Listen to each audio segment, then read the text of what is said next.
Alright. Time for a little switch back to sewing. So I have a Brother XL 3750 sewing machine that needs to be cleaned and lubricated and tested. So before I started the camera, I took the needle out. I took the light bulb out because this cover here is broken, so it shines in your face when you turn the machine on. And I pulled the presser foot off, and this is really worn out because it's got traces on the bottom of the foot from where the feed dogs rub on it. So this is a well-used machine and has seen a lot of fabric go underneath it. This is the cover for the bobbin case, and it's got 3 tabs on it that it just pulls forward and lifts up. And then the metal sole plate has 2 screws like most sewing machines do. And like I said, I went through and figured out how to get this apart before I turned the camera on, because it did take a while to find all the screws.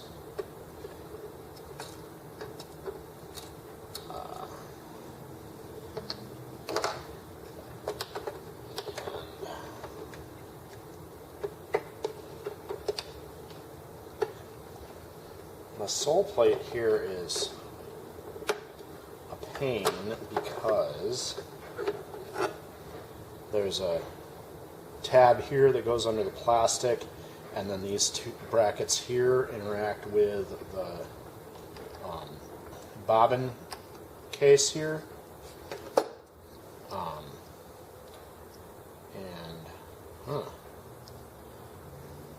The plastic hook on the bobbin here is even a little worn out. So yeah, this machine's seen an awful lot.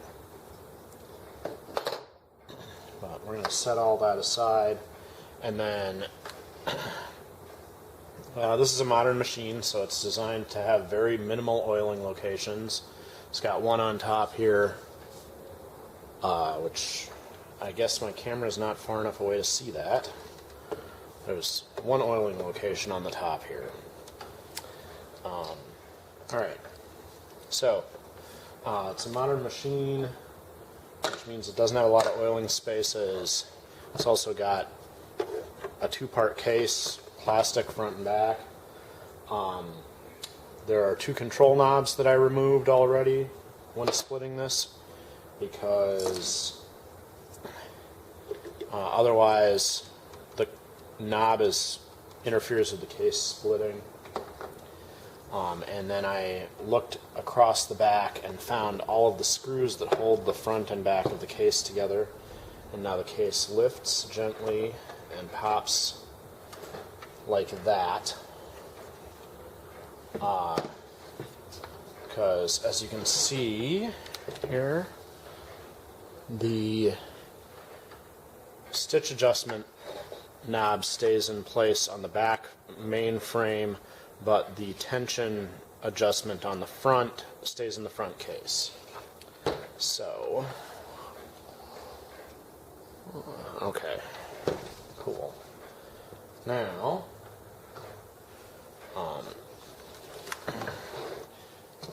there is a big wad of fuzz hiding out here, and a bunch of lint all over around where the bobbin case is. So we're just going to take our cleaning brush and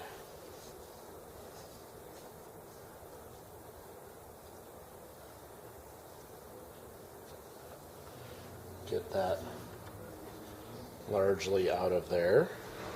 Now you could try to use compressed air for this, but I find that compressed air blows your problems around, and when it's this fuzz, which is, you know, a little bit oily from machine oil, it either won't move from the compressed the canned air because you've got enough to hold it in place, or it moves just far enough to stick to something else with the oil that's involved. So, and like I just got a big bunch of wad of grease all over this brush, so I'm gonna have to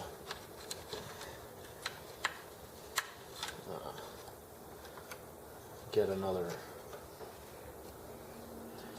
brush and then clean these brushes when I'm done. Luckily they sell these in pretty big packages, so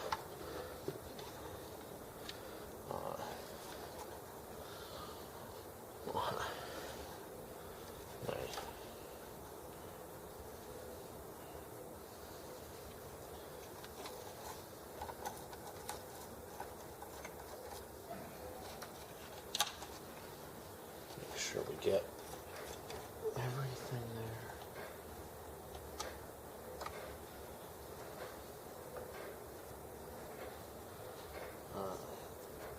Despite the fact that there's a ton of evidence this machine was used a lot, it clearly has been cleaned at least once before I was asked to clean it, because this is nowhere near as much filth as I've found in a machine. I have, when I used to clean machines regularly working at a thrift store, we would get machines that people reported they had issues with, and you know, they went to sew with it and it didn't work, and there would be so much filth packed under the feed dogs that the feed dogs would jam, or there'd be so much lint packed behind the bobbin case that the needle, it was pushing the bobbin case out of position, and the needles would end up smashing into the bobbin case because there was so much lint packed behind it that the bobbin case was getting pushed forward. There's a spot there that I see some lint that I cannot get out.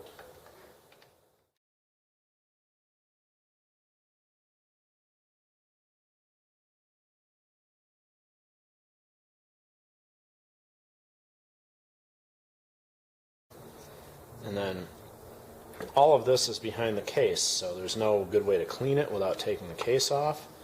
And as you can see, lay this down again. Yeah. So you can see there's plenty of lint that has worked its way up into the upper part of the machine here. And that has all been living there since the machine was, for the entire life of the machine probably, because that just accumulates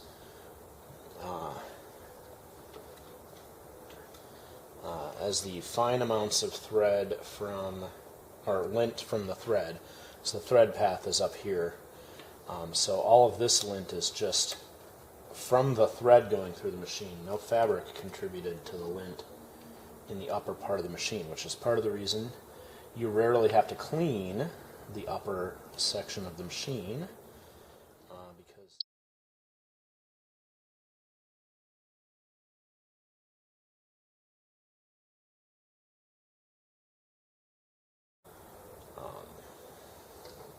this machine does have one of the really nice features I like about modern machines, and that's an automatic clutch for bobbin winding, so you don't have to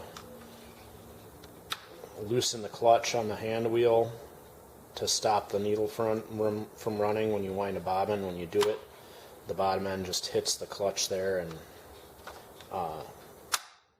loosens that part of the machine. So, alright, so have this open, which means that we can access other places that don't get oiled by the single oil hole on top. So we're going to put a dab of oil on a lot of this and then put the cover back on. So See, I have a bunch of these brushes, but they all work themselves into the bottom of the container that I keep them in because they are not something that I regularly use. So, but again, use a bunch of them and then clean them later. So.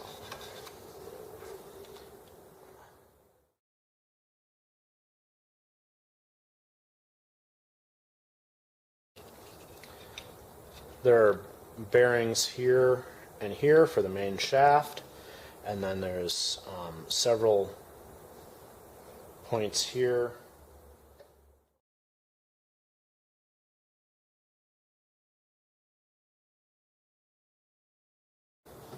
to tilt this gently up. So there we go. A couple 3 drips on the other end of the main shaft there. And while we're here, we will put 1 drop on the bobbin winder. The bobbin winder is a tough one because, of course, it's got this rubber tire, and if you get oil on the tire, then the bobbin winder doesn't work nearly as well. So, okay, that is the major moving parts that are completely covered by the case on the top side there. And now we've got a pair of bearings for this shaft on the lower half.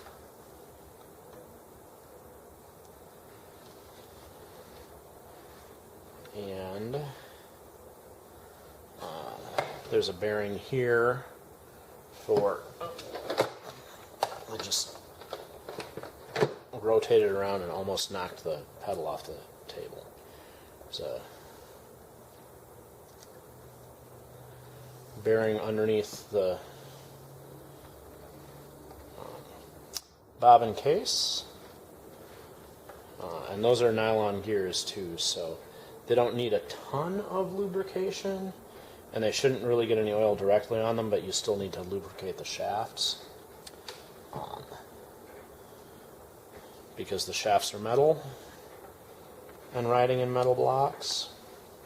So, alright, that is our, and then I've got 2 more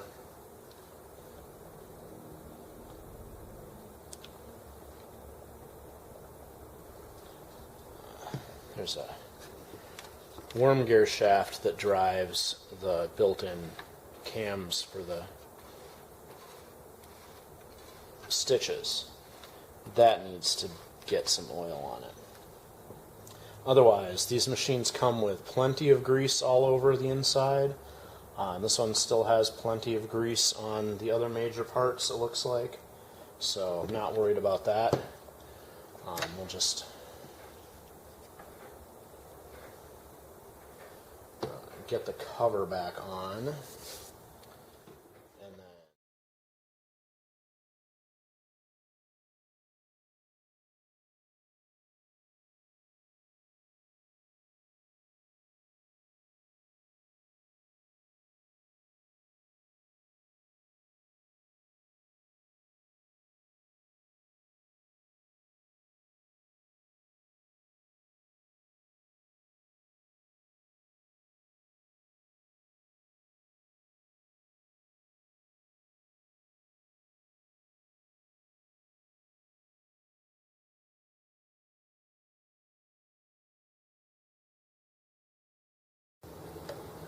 okay.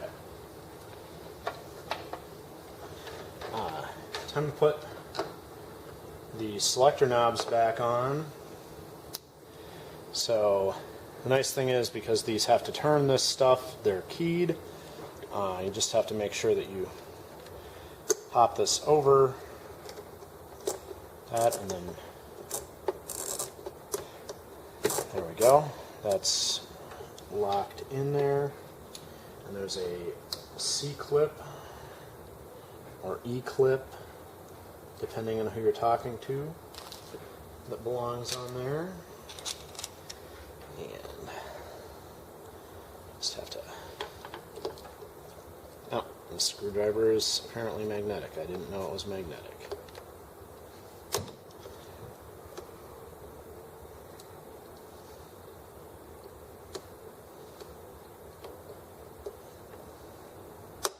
There. Just get the tip of the screwdriver over and push down, and then this one just snaps in place if you get it on the right length.